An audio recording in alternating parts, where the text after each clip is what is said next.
love Vienna because it is Vienna. I love Vienna and June.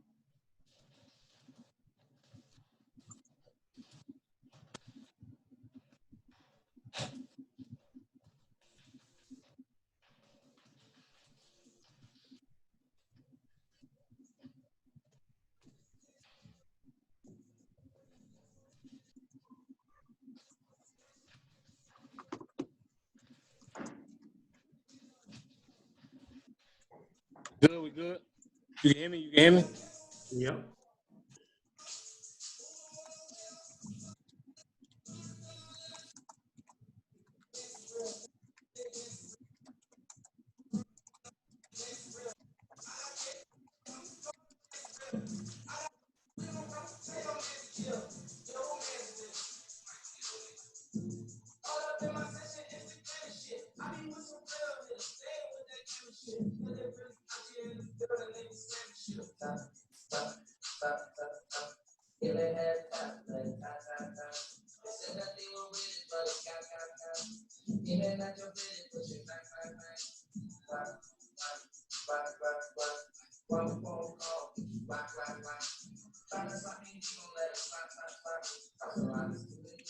Welcome to the Montell Griffin Ice Boxing Show. Former light heavyweight champion of the world, Montell Ice Griffin, your host. And we got a special guest in here today. Former lightweight champion of the world, David Diaz. What's up, big fella? How you guys doing? Thank you guys for having me on the show. Hey man, you forced my hand. You told me if I don't put you on the show, you're gonna have your guys come get me. you know how it is. You know how Chicago rolls, baby. Hey, we're in Crook County, bro. You know it. Hey, man. Hey, Bob, I text this man. I said, hey, man, you want to do the show? He said, it's about time. Like you had 15 man, I'm feeling offended. Like, you didn't want me on there. I'm like, I was trying to remember back to when we last hung out, and I was like, I didn't say nothing offensive. Why wouldn't he want me on the show? We get along great. Y'all boxers got a great sense of humor. I ain't gonna lie, boy. We have to, man. We have to, because you get hit in the head every day. Yeah. Look, Bob, look, I'm gonna break it down for you right now. When you go in the gym, two guys, and beat the shit out of each other, and smile and hug and shake hands and say, you got me today, I'll see you tomorrow. Yeah. That's all the time, I tell everybody, I said, boxing. Go ahead. No, that's the way it works all the time. There's a friendship camaraderie in sharing the ring with someone that's trying to help you out, or vice versa, that you're trying to help them out. It's just something that comes naturally. And Montell's totally perfect. You do have all right, yeah, you fucked me up today. I'm sorry, guys. That's a boxing. Come on. I was like, you got me today, but I'm gonna get your ass tomorrow. Go on, buddy. And then you say, go on. It's how it is. I tell everybody, that's why boxers are so cool. We have our own therapy. Yeah. We have our own therapy. You know, our pain and frustrations in the gym every day is our therapy. That's why all boxers is so calm and relaxing, cool and nice, because they know, this man knows, Robert Reed, this man David Diaz can walk in any bar, any club, anywhere, and know he can defend himself. You know what I'm saying? Well, so why do you got to walk around and act tough for? Yeah, no need. I'd be backing down from fights. Oh, please, man. And that's the best way to do it. Like, listen, man, I ain't got time. I just did 12 rounds today. Really, let's just walk away. You have a good day. I'll have a greater day, and call it a day. Right. I mean, man, ain't nobody got to, be tough or prove a point or nothing. You know what I'm saying? We got this show. We got Dangerous David Diaz. Now, Bob, this is crazy. Now, I moved back to Chicago in '93 when I turned pro. '96 kid, David Diaz, came up. The reason I paid attention to him because Nate Jones was two guys from Chicago. I grew up with Nate, and Mexican kid, David Diaz, and I didn't meet David. Yeah, wow. David Diaz made the Olympics in '96. I didn't meet David till want to say 05, 06. Yeah, something like that. Yep. When did they do that? Remember we was on the Olympic training board, the Olympic board. They were trying to get the Olympics here. Yeah, for training. That was 06. Okay, We then that's we when were trying to I get met the you and started 16. hanging out with you. We were trying to get the Olympics here, 2016 games out here. Okay. And before I get started, I want to say that David Diaz, Olympian, former world champion, right? And Bob, most people, it's a lot. I mean, it's hating in the world, but in boxing, it's just a certain type of hate that goes around. And why? You know what I'm saying? David Diaz, and I told it in his face. David Diaz is the most recognizable, most respected fighter in Chicago history. And in it is what it is. Huh? In history? I mean, I'm 50 years old. I've been in the gym for 48 years. I've seen David Diaz had got more love from Chicago than any fighter I've ever seen. I'm not mad at it. I'm glad somebody got it. You know what I'm saying? That's beautiful, man. No, and I like Montell says, I feel we all been blessed in this sport by knowing a lot of people. Also, the way you carry yourself is a big way of representing your city and RX. That's your pro. They're promoting you. No, that's Fred's guy, Chris. Oh, okay. They sponsor my youth program on nonprofit, so I gotta play the role.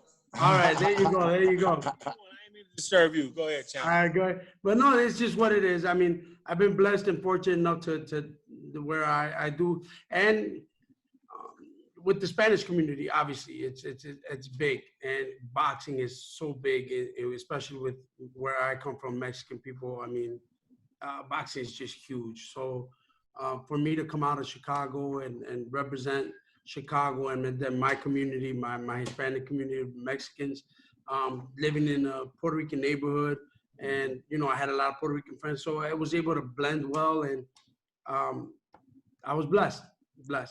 Ain't nothing wrong with that. Ain't nothing wrong with That's that. You're beautiful, a very humble man. guy. Very great, very good guy. I was very impressed when I met you. And then since then, what I'm saying, we've been friends and real cool and hanging out and everything. I'm going to go back to the beginning. We know about your Olympic, career and everything and all that. I'm going to go back a little bit further from that. What year did you start boxing? I started boxing around 85. 1985 was, I believe, 85, 86 was my first fight. I actually started out at Wells Park on... With Casey? Yeah, Casey Puskar, exactly. Yeah.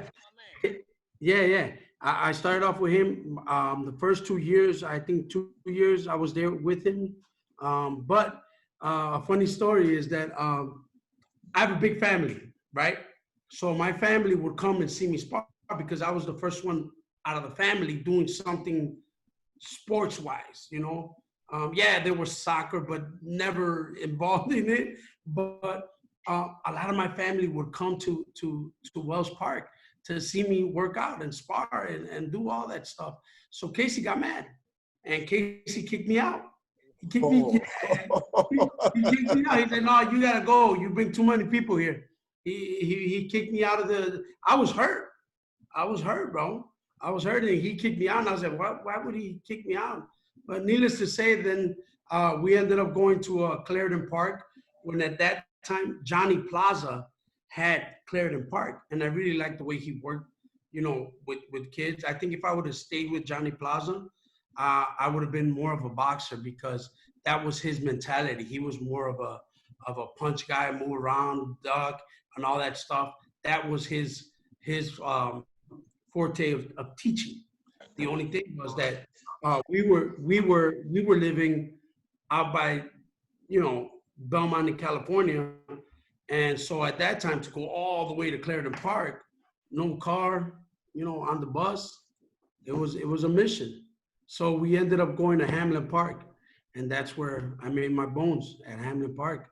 I won all my fights there, and went on winning park districts. Then it was beautiful because there was times that we would try to sign up for the park districts, and what was his name? I forgot the guy's name. He would see us coming in and he'll be like, nah, here's your medals, go, get out, let somebody else win. So like, yeah. So then we're like, okay. So then that's when we started going to like the Illinois USA, like those tournaments for, we were going down to Peoria, Peru, Illinois. Then I kept on winning in those tournaments and obviously started traveling to Ohio, Indiana, Michigan. And for me, that was a big deal because I never got out of Chicago, man. I never got out of my. We never traveled as a family. We never went on trips to say Indiana or Wisconsin for the lakes or anything like that. We didn't know nothing but Montrose Beach, man. That was it. That was the only lake we knew. No Junior Olympics, no silver gloves. Right. No, at that time they didn't have the silver gloves for that I knew of. Right. We didn't. All we did was the USA tournament, and from 11 to 15. That's all we did. We didn't. There was no junior. I mean, it was all junior tournaments, but there was no silver gloves. There was no ringside. There was none of that they have now. Back then it was just that, and we ended up fighting in obviously in the state of Illinois, winning there, and then going to the region. So for a couple of years, I was the man at 132, whatever it was, 139. To Chicago locally. No. Illinois. Now the Region 5. Region 5. When you fight against Indiana, Michigan, Indiana, it's Illinois, Ohio. And Okay. I believe it was Iowa who was in there. And we would always do that. But then it wasn't until I was 15 years old that 14 years old that I went to the Nationals. And in the Nationals, it was in Marquette University and NMU. And we went up there, we're like, yeah, we're gonna, win this shit. Right. We were cocky as hell, but this was our first national tournament, man, where you get to see whatever, the whole sharks and beasts that are out there. And I ended up meeting up with, my first fight was with Arturo Ramos. He's another softball from Texas who was in his own right already national champ before me. And we drew him first, and we ended up losing a very close decision. And unfortunately, well, I'm going to say fortunately for me, we couldn't leave right away because we were with a lot of people. So I had to stay there and watch this guy win day after day after day after day. And it fucking bugged me, man. Like, it bugged the crap out of me that I told my coach, Danny Nieves, when I seen him put on that Junior Olympic champion jacket, oh, man. I told my coach, Danny Nieves, I was like, man, we're coming back next year and we're going to win this thing. But going back, when we went to the tournament, it was my first national tournament. So I'm over here, yeah, let's see what's going on. And instead of training and doing what you're supposed to do, I was like, yeah, let's go hang out over here. Let's try to talk to some girls over there. And, trying to, do the kid first time seeing anything, that is not a neighborhood that's messed up. So I took my eyes off the prize a little bit and I paid for it. And the next year coming around was in North Dakota, the championships. And I said, I'm not talking to nobody. I'm not hanging out with nobody. All I'm going to come to do is to fight, eat, run, fight, wake up, weigh in, eat, fight, and repeat. If it works out, rinse and repeat. Do it all over again. And that's what we did. We won our first fight. Shit, we stayed, I think it was, I think the whole week we ate the same. We ate everything the same, ran the same, walked to the same places. We did not change nothing until we got it. So I ended up winning the 92 Junior Olympics, 92 Junior Olympics. All right. And that's where I was able to go represent the U.S. in Ireland. So at 15 years old, the kid who Wow. Okay, let me ask you this. What fight, what win, what tournament did you know you were special? I mean, we can be humble, but I'm gonna say my first national Golden Gloves. what year was that? I knew that I could hang. What year was that? With them. Yeah. What year was that? Huh? That was 93. Okay, 93. Okay, so 3 years before the Olympics, you knew that I could hang with those big dogs out there because I won the national tournament. And then the following year, I ended up, funny shit, I ended up fighting Arturo Ramos for the #1 spot at the U.S. Nationals. Crazy. And he ended up. Hey, you box southpaw, right? Yeah, but I'm a right-handed writer. So this goes all the way back to Casey. Because Casey, that's all he trained. He trained people that were softballs. So he's like, how do you feel comfortable fighting? And I'm like, I feel comfortable like. Why didn't Doc fight softball? I had no idea. But he trained a lot of softballs. His son was a softball. He had another Polish kid there that was a softball. He turned me into a softball. And he just said, however you feel comfortable. So I felt comfortable with my right hand out. And most street fighters want to lead with their strong hand. Yeah. So, and not that I was a street fighter, but it goes back to like me fighting. My brother used to make me fight with his friends' kids. So they would have like a little Royal Rumble type of thing in the neighborhood. And that's how, when I fought that, I always fought like that. Okay, so how many brothers and sisters you got? And we were a family of 9. We were five brothers and 4 sisters. How many brothers? Unfortunately for myself, 3 of my brothers are already deceased.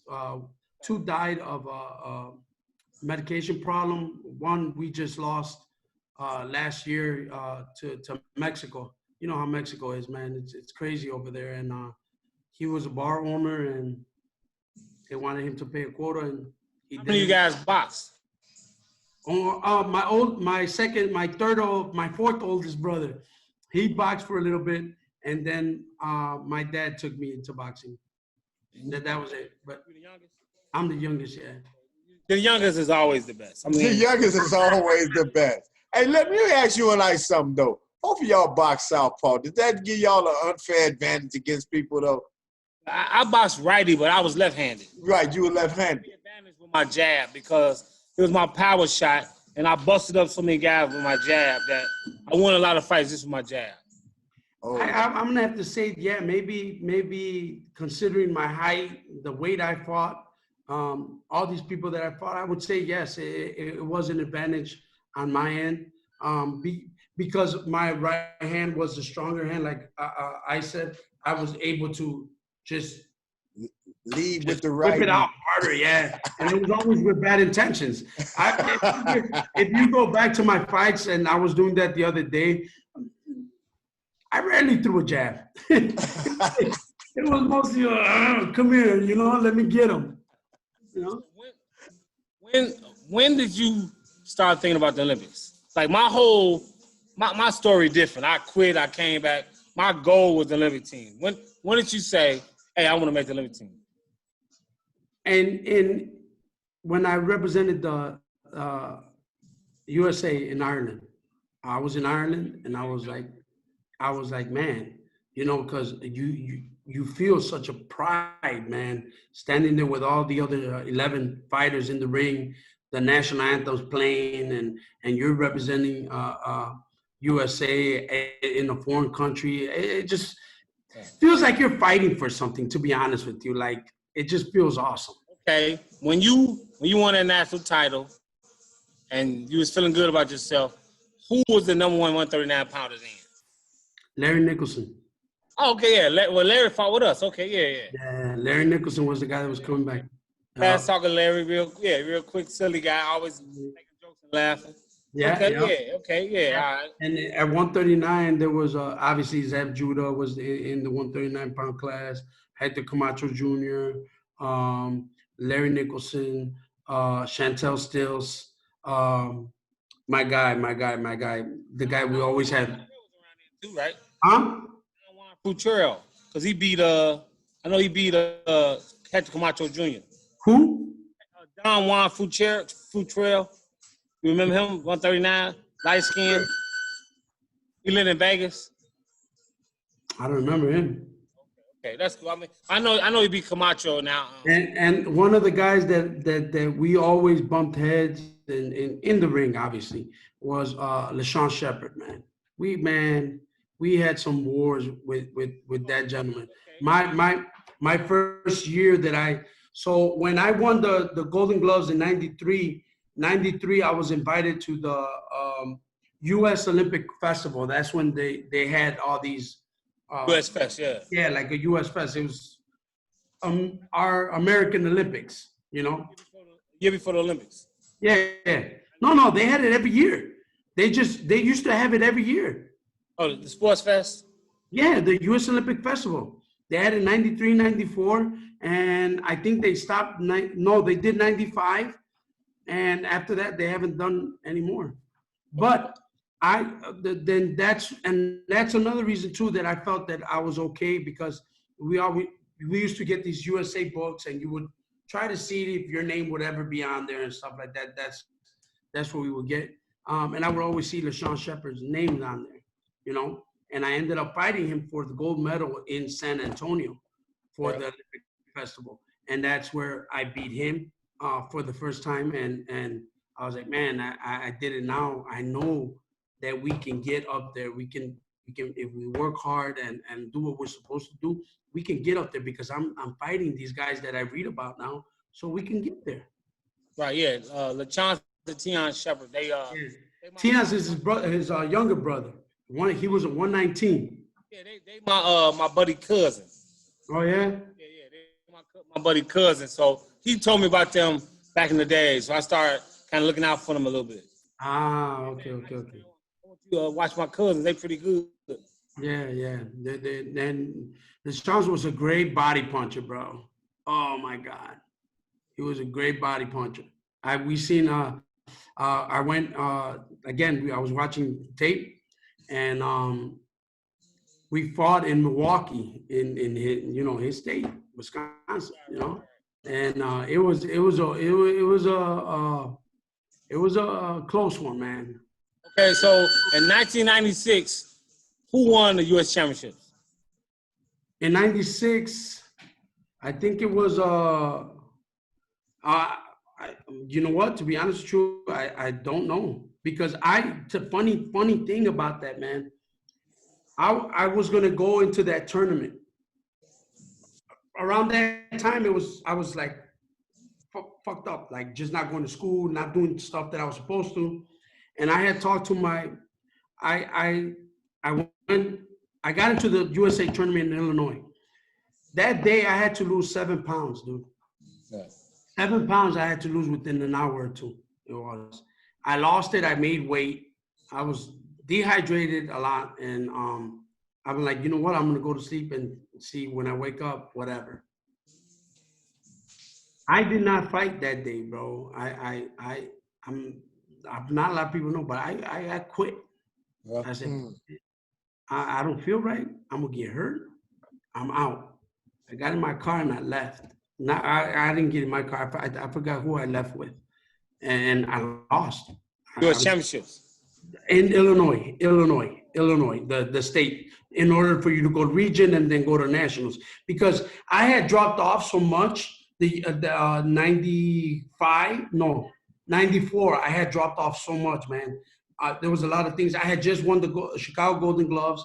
I had just gotten kicked out of high school. And my dad had told me, he's like, you better get a job and all this stuff. And so I got a job, and I wasn't paying attention to boxing, and I wasn't doing what I was supposed to do. That when I did show up for that tournament, I wasn't prepared. So I was like, man, instead of me losing or getting hurt, I'd rather just pull out and just say, forget this. Fuck it. I'm not going to box. I'm not going to box. 100%. I'm not going to box. And so I left it alone for a while.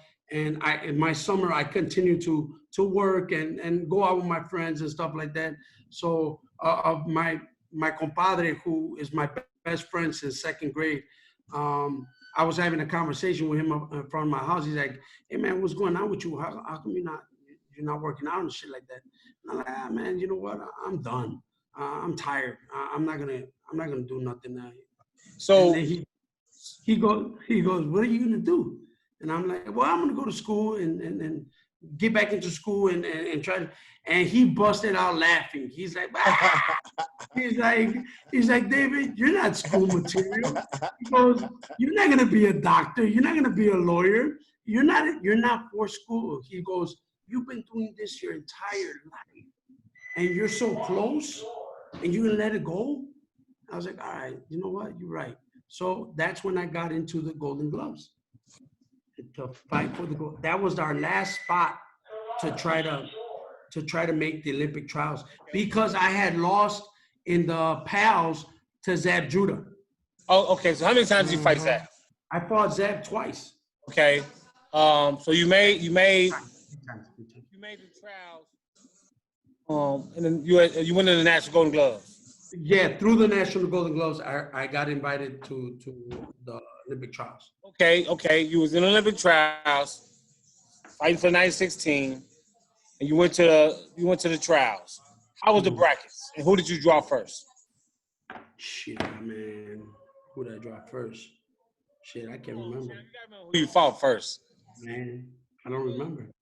You don't know who you fought first? I only know the final. You don't know the champion? I only know the final. That was me. Nah, Olympic trials. You was the Olympic trials champion. I was the Olympic trial champion. Okay. Right? I was because I was on the winners bracket. Right? Zab Judah lost and went to the losers bracket, and then we met up in the finals. So okay, you know that double elimination. You know what that is, right? Yeah, double elimination. The Montell rule. That's the Montell Griffin rule. How did that happen, Money? Because in '92, I was number one in the nation. I made it to the championship. I got robbed. Then they picked the man who I beat to go to the box office. And I got a lawyer. They showed the judge the tape of my fight and said that I beat the man that they picked, and they gave me another chance to fight Terry McGroom. So after that year, because they got sued, they started doing double elimination. That was the Montell Griffin rule. Oh, wow. There you go, Ice. Well, because of that damn rule, now I had to fight Zab Judah twice. You always had to fight him twice, but I was nervous as hell, dude. He got a chance to lose twice though, instead of once. Right, yeah, because he went into the losers bracket, so he kept on winning, and then he made it to the championship with me for the first time. Then he had exactly 2 more fights, so for him to try to get back in there. But I only had to win 1, which I did, and I became the Olympian. Okay, so blame me for when Zab lost for him getting a second chance. Yeah. I would have been Olympian the first day, and that would have been fun. I didn't have to worry about nothing else. Could have gone back home and partied, but no, I had to go back and work out. Right. Well, no, that's right. The box house is 2 losses too now, right? Yeah, the box house is 2 losses. Yeah, that's my fault. Yeah. Oh, the box house won. Okay. 2 losses in the box office because in '92, once you lost, you went home. So the double elimination was Montell rule. I'm sorry, but okay. I was in Floyd Mayweather's gym a few years ago, and I told you about it. I asked Zab. Me and Zab was talking. I was off to the side, just me and him. I said, "What happened in '96 for the Olympic team?" He said, "I got robbed." I didn't see the fight. I had heard stories from other people that said you won, without a doubt. I ain't saying nobody's names, but they said, "Man, David beat the shit out of Zab Judah." That was somebody told me. I'm not saying nobody's names. So when they told me that, I kind of let the rob. I mean, because as boxers, we all lost the decision that we felt we won. Yeah. Every boxer said they got robbed before. So in that fight, when I beat him, it was the first time we fought. I mean, not the first time. I I even thought I beat him in the pals. But who do he have in his corner? Lou Duva. I mean, well, you know, Zab was picked. You know, he was. Yeah, so I knew it was okay. You know, I figured, hey, if I don't knock him out, I'm not gonna win, and I took it, hey, what it is. But when we were fighting in Oakland for that spot, man, it was a toe-to-toe war. It was good. We went into the final round. I believe I was losing by 1 point. I was losing that fight. He was winning, and O'Shea, Tom O'Shea, I'm not Tom. Yeah, Tom O'Shea was in my corner, and he's like, Dave, you're down by 1. I'm like, man, fuck it. Caution to the wind, and let's go for it. So I kept on, and we won. Now, going into the box office in Augusta, Georgia, I was like, man, this guy's going to come with everything. So I got to get ready, and that's why I prepared myself. I ran a lot. I ran more than what I was supposed to. And I felt I trained real good for that one particular fight because I knew there was, if I let him back in, he's going to win again the next day, you know? So I just went, you know what, fuck it. Balls out, let's go. But to be honest with you, he did not show up. That's how I felt. He did not want to fight that day. That's how I. He kind of got a bad reputation for being a front runner. I mean, as a pro, I heard a few fight experts say, man, you know, well, I'm just gonna break it down right here, Bob. All the people I talked to from 1996, class 96, and like I said, I felt close to class 96 because I knew Floyd at 15 years old. Nate Jones was my man. I grew up with him. Everybody I asked, who is the most talented fighter of the 96 class? I never heard nobody say Floyd Mayweather. It was always Zab Judah. Everybody said, man, Zab was the most talented guy I've ever seen in my life. Yep. So how did Money Mayweather get to that point? Y'all worked him? He worked hard. Yeah, that's all it is. Zab was in New York, living that life, the rapper superstar life, and no, he didn't have to work. He didn't work as hard. Floyd Mayweather is one of the hardest workers I've ever seen. You know what I'm saying? And Roger Mayweather. I remember seeing Floyd one day in one of our fights because obviously we were both signed by Top Rank. And we were talking in the elevator, and he goes, we were just talking about training. He's like, how's he training? He's like, no, man, my uncle, man, he's crazy, man. He be going out and coming back home like at 2, 3 o'clock in the morning, and he tells me, get up, we're going running. Get up, we're going running. And Floyd, he goes, and I tell him, nah. And then Roger would tell him, that's why you're never going to be nobody. Because you don't want to put in the hard work. And it's true, man, because even for myself, when good things started happening to me was when I dedicated myself to the sport 150%. I didn't drink, I didn't go out, I didn't go nowhere. I was married, but I didn't do nothing. That's my own man. He's walking around. What's up, Pops? But a lot of good things started happening. Why? Because you start looking better. People see the difference in you. They see that you're working out. They see that you're blowing out the competition that you're supposed to be blowing out. And that's why they get attracted to you, because you put in the work for it. So, to me, in my opinion, making an Olympic team was the greatest experience of my career. I did know that. When they said the winner of the 139-pound Olympic trials, box off, Chicago, Illinois, David Diaz, how did you feel? The best ever. I did it. I'm gonna be honest with you. One of my sisters at the age of 15 told me, man, you know what? Because with our community, as soon as you turn 15, 16 and you're able to get a job, you go and get a job, right? Right. So that's what my sister was saying, because there was a lot of us, obviously, in our family. So she was like, man, you know, why you like boxing? She didn't like the sport boxing anyway, because she just didn't like it. She's like, man, why are you doing this? Why don't you just stop that nonsense and go get a job? And I'm like, listen, I want to be able to make the Olympics, and because at the beginning, that's all it was, the Olympics. I want to be able to make the Olympics, and I want my kids to be proud of me. I want my kids to say, you know, my dad went to the Olympics. And if people don't believe him, they'll be like, look, go read up 1996 Olympic boxing team, and you're going to see whose name is on there and whose face is on there. And that's what I want for my kids. That's real. That's real. And that's it. That's the passion that I have for the Olympics. Then that's why I always say this, and I mean it with the bottom of the heart. Making the Olympic teams is the second most important day in my life. The first is my 3 boys being born to me, my boys, right? A close third, me and my wife getting married. Close third, you know, real close. Right there. Yeah, third. She's third place. Yeah. Olympics is over her. You supposed to say my wife, she'll probably slide with my kids, my wife in the Olympics. You can't say the Olympics, my kids, and my wife. Oh my God. No. It's my kids, Olympics, my wife. I mean, she got a little bit to do with that, so that's a little bit better. Hey, she made it in the big 3. Yeah, exactly. Yeah. I respect that. Hey, she still got to the podium. I did it. The crazy part about it with me was, like, I was kind of on the outside. I was a new guy.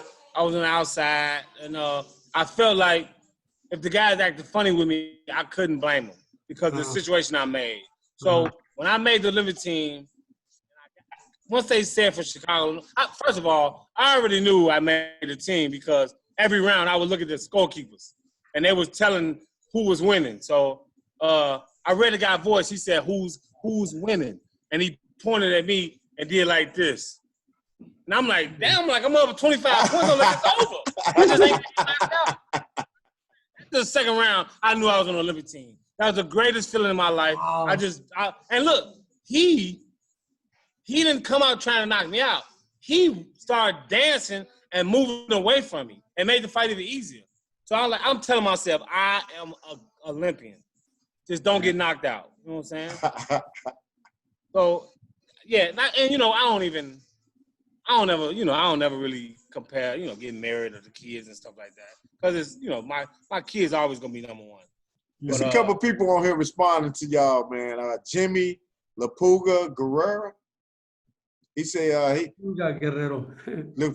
Yo, okay, yeah. My yeah, your Spanish is bad. It's bad. But I tried. But yeah, he said he boxed with a couple of the guys, Arturo Ramos with you guys. It was his roommate.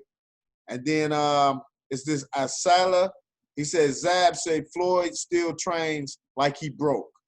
Talking about Jimmy Guerrero. Jimmy Guerrero. La Pulga Guerrero. Yeah. Yeah. And he said still Mayweather still train like he broke right now to this day. And that's the thing, man. That's what made him great. Yeah, that is the mentality that he has. Like, for me to get up for a fight or getting prepared, like I was in the dressing room, when they knocked on the door, it was like, hey, they're beating up your family. Hey, they beat the fuck out of your dad. They just smashed your sister. They just beat the fuck out of your mom. Oh. And that was like that's why, like, for boxing, you have to be a little bit mentally not stable. Like, you have to think. Everybody, we all crazy. I mean, yeah, you have to. I mean, it's what it is. It's how I got up and how I would try to push forward every time. Bob, don't you know when we was young, say, hey, let's go to the park and shoot some ball? You know how you felt about that? Right, it was killer time. Yeah, that's how I felt. I can't wait to go to the gym for somebody to punch me in my nose. You gotta be crazy. You know what I'm saying? I can't wait to go to the gym. I want to spar today. You know what I'm saying? That's beautiful, though.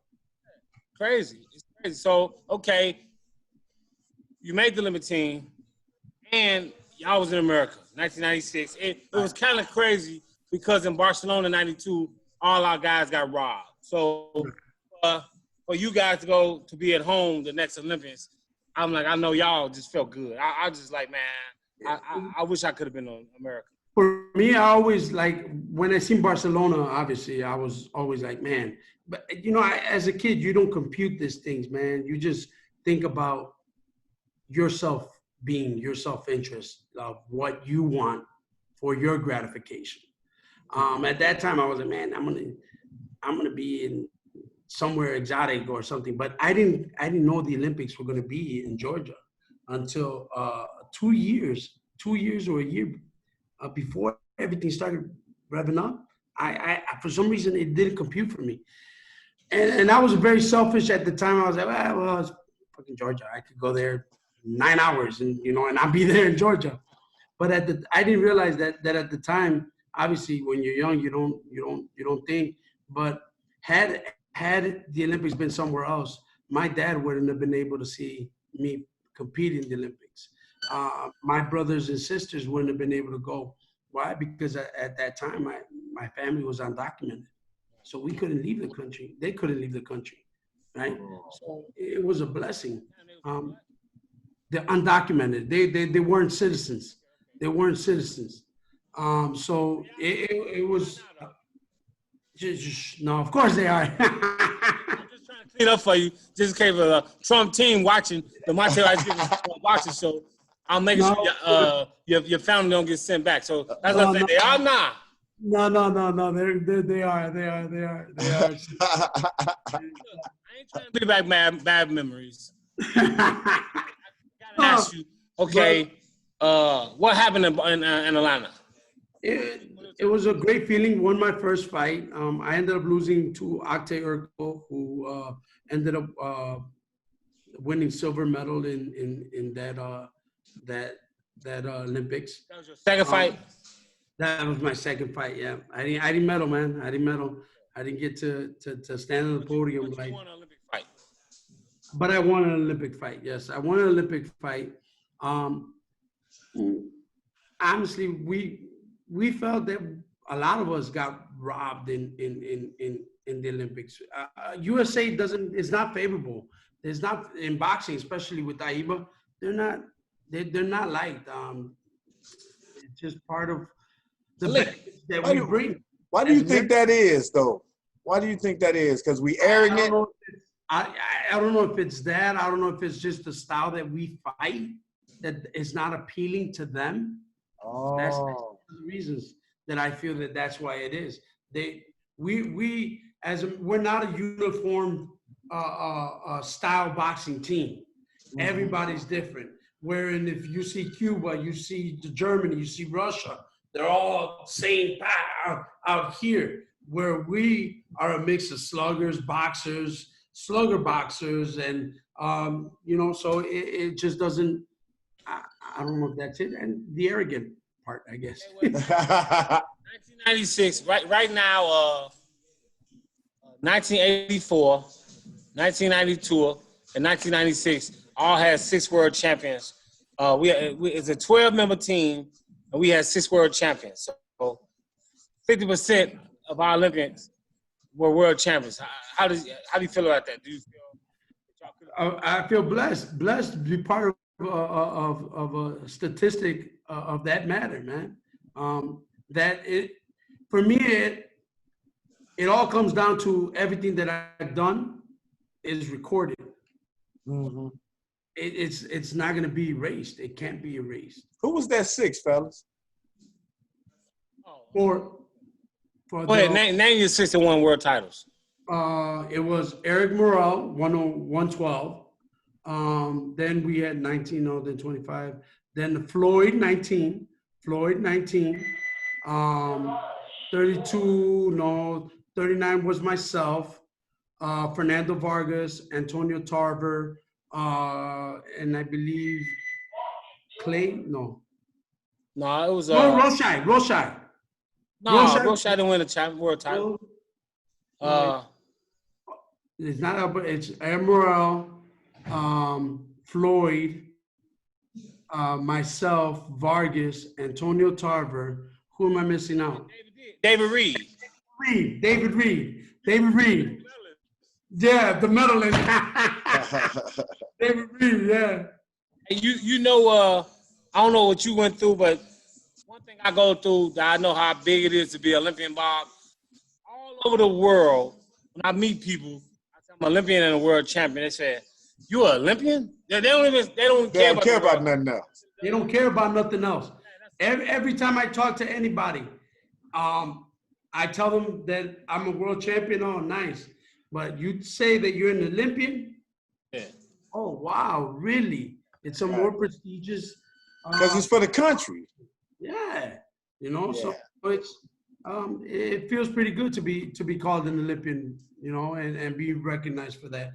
I do it all the time for my business cards. When I meet my people, I tell them I'm an Olympian, and then I get into what Okay, transpired.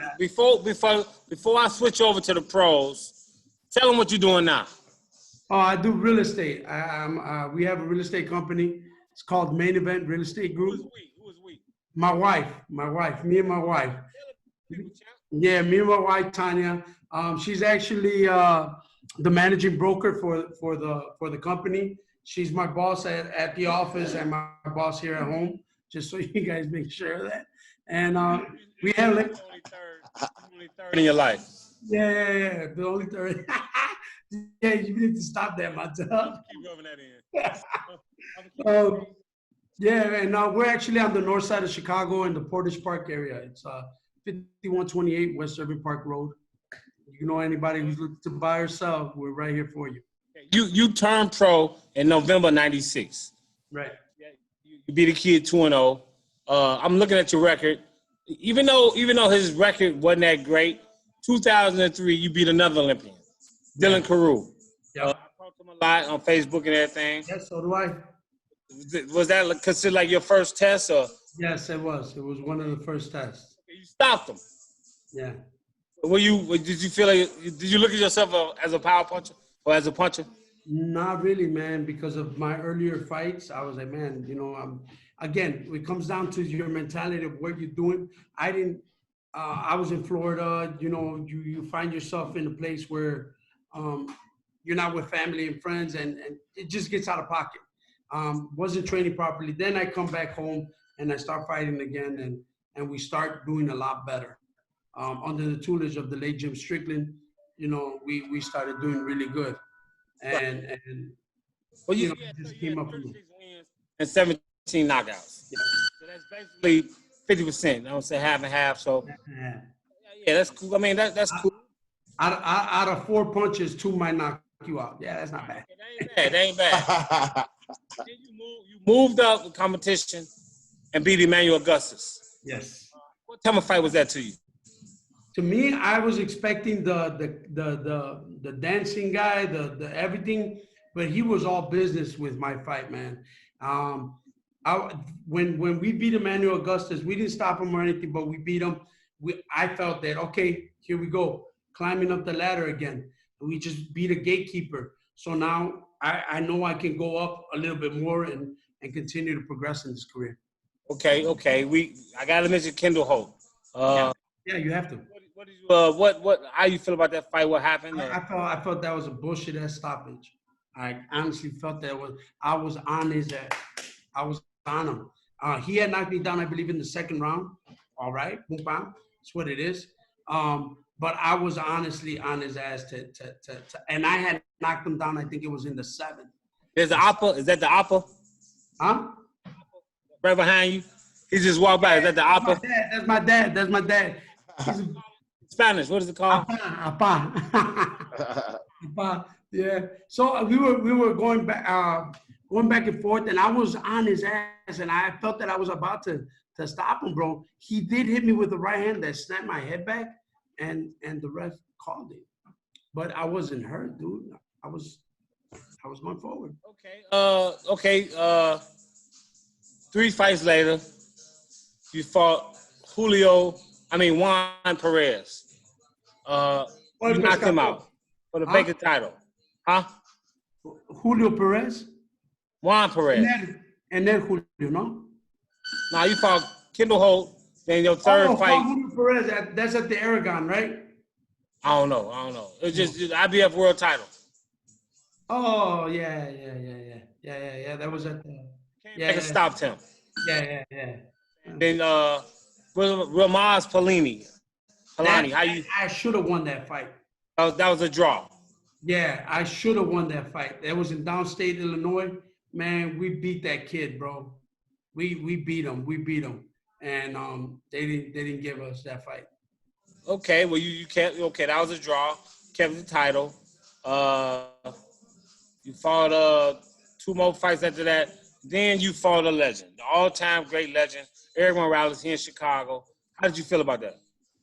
It felt great, but you got to mention Jose Armando Santa Cruz. Okay. Santa Cruz was the fight you stopped him right before Erik Morales. But the thing about that is that we got called short notice for that fight. We were in Florida with the wife and a couple of friends, Larry and his wife, and we were partying it up, man. Who was we? Me, my wife. Larry. As far as your team. Huh? Who is we as far as your team? We were Strickland, Sam, Mike Garcia. You know, those are the guys that were always in my corner. I'm trying to get some names, champ. I'm trying to get some names out. See, I know who we is, but the people out here don't know who we is. Yeah. But in Florida, I was with just my wife and friends, and we got the call that if I wanted to take a fight with Jose Armando Santa Cruz for the interim title. Right.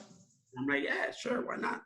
And so we stopped all the partying and got back on the plane and started working out, and we ended up winning that fight. We were actually losing that fight on the cards, and we ended up knocking him out. And then we ended up fighting Erik Morales. And that was for interim title. The Santa Cruz, yes. Morales was for the whole blown world title.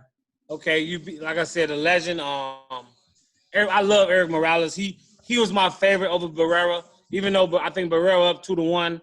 Erik Morales, Erik Morales beat Manny Pacquiao. I was at that fight.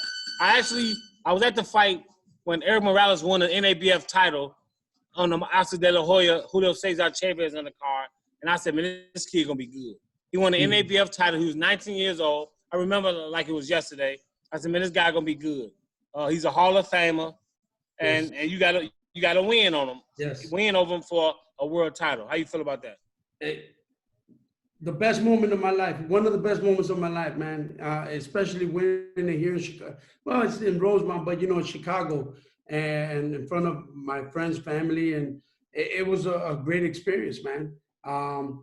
To be able to share a ring with the legend like that, and being able to retire for the first time, you can't get better than that, man. I like I said, I love my story. I love the way it's worked out. Okay. What I'm gonna say, you won a title here in Chicago, right? I never did nothing like that. So I never, I ain't never got no love like you. So I don't even know how I feel. Money always say that. Money, people love you here, man. Yes, they do. I ain't never got no love in Chicago. Come on, man. Everywhere I see you go, you smiling, Money, in Chicago. I said I never got no love from Chicago. Oh, okay. Listen, David, when I got back from Barcelona, I met Mayor Daley. I walked in the room. I shook his hand, we took a picture, and it said, you can leave now. That was it. I walked in, took a picture. I got the picture over there at my gym. I took a picture, we shook hands, and they said, you can leave now. That's how I got treated in Chicago my whole career. Wow. So I don't know how I feel. So you got to tell me, and I'm not being sarcastic. I'm really serious. How do it feel to get showed love? You won a world title against a Hall of Famer in your hometown. And it's good. It feels good, but again, you got your hardcore Mexicans, hardcore Morales fans, and obviously I was getting a lot of backlash because it was a close fight. And I'm not gonna lie, I never denied nothing. Yes, it was a close fight, but I know I won the last round, and that's what sealed the victory for me. I know I won the last round. He didn't want nothing to do with it no more. He didn't have that no more. So I went after it and I took it. And again, there's always people that they're going to say, yeah, but I don't know. I think you lost Morales, but I still like you. So it's one of those, you take it. It is what it is. Okay, 2 fights later, you fought Manny Pacquiao. Who's now, that? what you told me as a friend. Who's that? See, after Eric Morales, 2 fight later, oh, you said, who's that? I don't care about his punching power. Yeah. He's just so fast. I'm like, damn. Yeah. That's what it was, man. And yeah, everybody's gonna say, well, you got knocked out. I was like, yeah, motherfucker. I mean, I didn't see the punch coming. I'm not worried about people that never got in the ring or never did what you did. Whatever they say don't mean nothing to me. No, I know. Trust me, Montell, I'm the same way. I just asked them, is your name in the book? That's it. Any book. Show me any book. It could be the police department book. It could be anything, you know?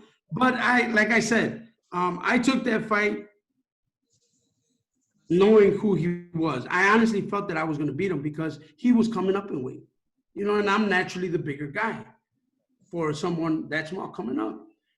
I'm like, yeah, I'll take it. And they were like, no. I'm like, yes, let's go. Let's see it. It's a chance of a lifetime of opportunity. If we win, man, you know, what's going to happen? What's going to come? A lot of good things, man. Let's go for it. We went. We trained hard. But you can clearly hear me say it in the second or third round, man. I told Fly, I go, Mike Garcia, which is one of my coaches. He goes, hey, do the punches, are they hurting? I'm like, no, they don't hurt. There's just so many. So many that I'm trying to block some here, and I finally get my hand up here that I'm feeling more. It was just a lot. And there was times where I wanted to tell him, hey, man, let's just stay in the middle of the ring, man. Stay in the middle of the ring. And it's part of the way it is. Let me ask you a question. I'm not trying to be controversial. I'm not trying to start nothing. But we all fighters. We've both heard about our opponents taking steroids or cheating. What do you feel about that? It sucks. It sucks that people take those kind of things to try to up another person without doing it with their fortitude and with their love or passion for the game or for this sport, not game, for this sport. That's how I feel about it. Cowardness. People that do that, cowards. I know a lot of guys who cheated, bro. I'm sure, you know, but that's just something I would never do, and I could never come to myself to doing anything like that. Look, when I fought Glenn Johnson, I had a world champion who was my friend. I'm not gonna say no names. A world champion said, Montell, everybody cheat. Wow. The only way you can keep up is cheat. I said, I'm not cheating. No, me too. And I was offered for the Pacquiao fight. I said, nah, no need for that. My balls, I got my balls, man. Let me ask y'all something real quick, though, Ice. Can I'm a novice. What? You saying cheat, like as in? Steroids, performance enhancers. Like I said, I fought guys that failed steroid tests. I've lost to 2 guys that failed steroid tests. So, you know what I'm saying? You think about it, you know what I'm saying? It's in the back of your mind. But it is what it is. It's part of the game. But I saw you post something the other day. A kid got, the dude that got hit in the back of the ring, back of the head, big fella that lost to the Russian guy the other. What was that fight? Deontay Wilder. Right. It's a lot of talk going on about the gloves.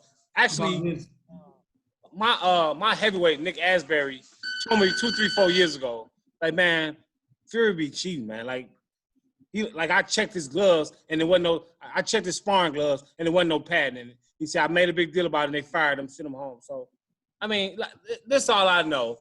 I'm not accusing nobody of nothing, but I know people cheat. Right. It goes on it's going to go on forever. People cheat, and that's what they want to do. If that's what they want to do to feel good about themselves, I got too much pride. Exactly. Too much self-respect for myself to live with that.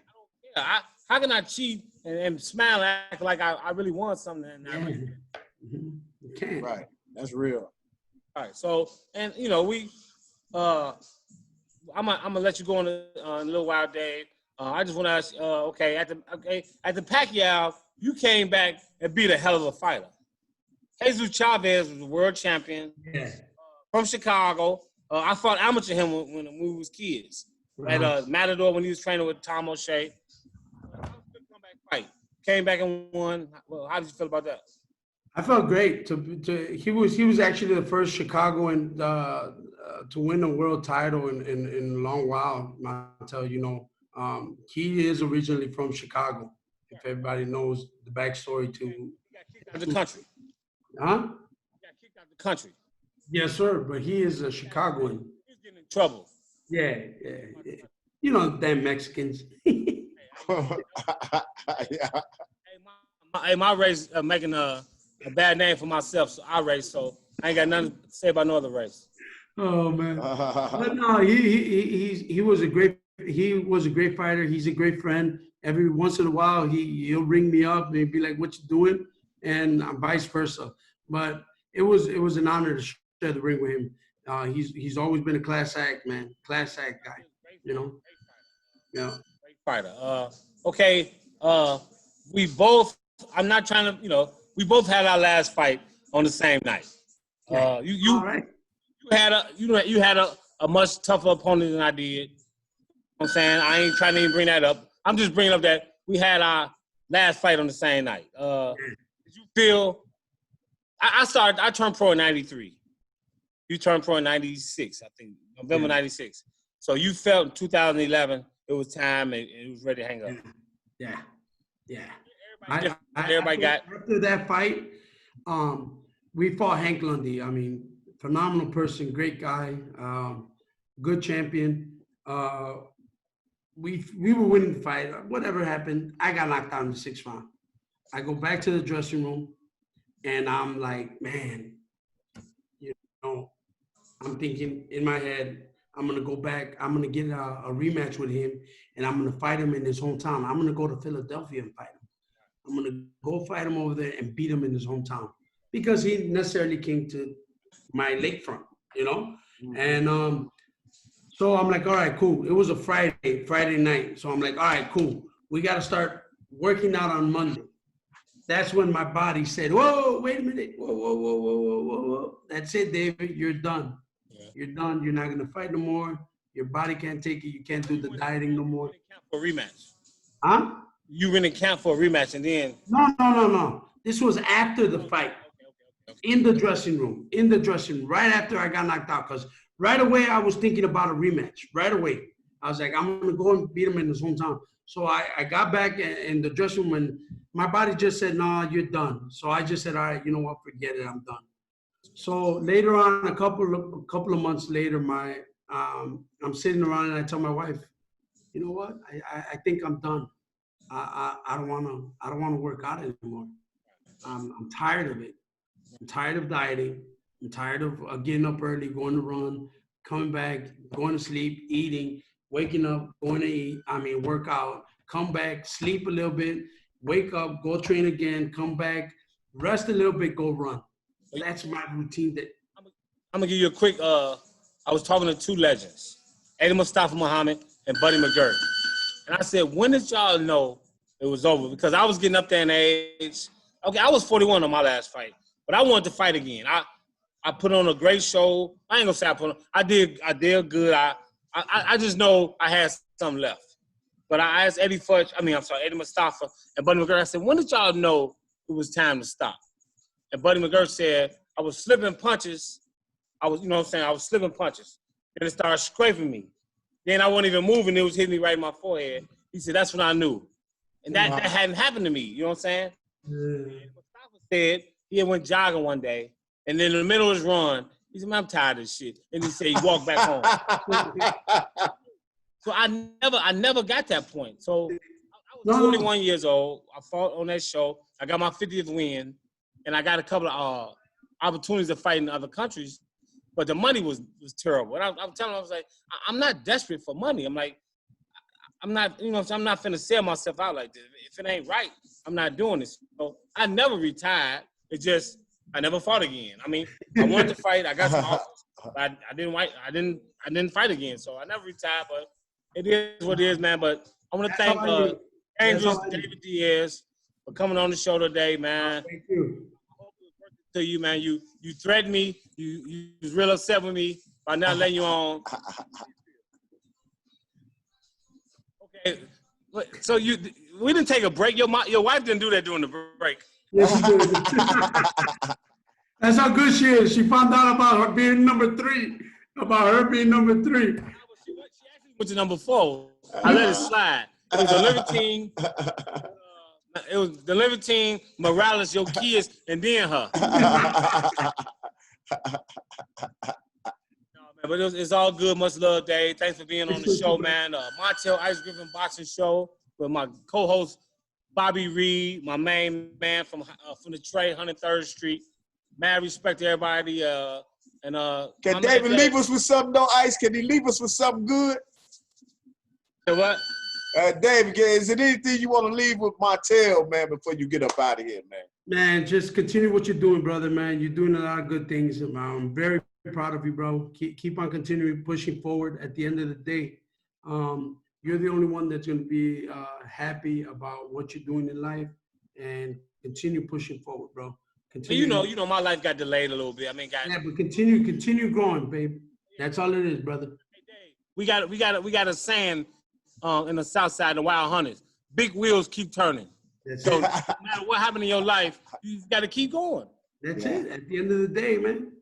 Sheriff, hey, I wasn't gonna let that stop me. You know what I'm saying? My life better now than it's been in 7 years. So I'm winning. So I'm gonna sue the hell out of them, win that, but we can talk about that later. I'm winning. Good. Invite me to the party. All right, my guys. Thank you. Hey, the legend, David Diaz, and former light heavyweight champion of the world, Montell Ice Griffin. We up out of here, your boy Robert Bobby Reed. Peace. All right. Hey, Rob, man. Hey, I want a capital M on my name. Everybody got their name spelled right. You just got a small M. I need a capital M.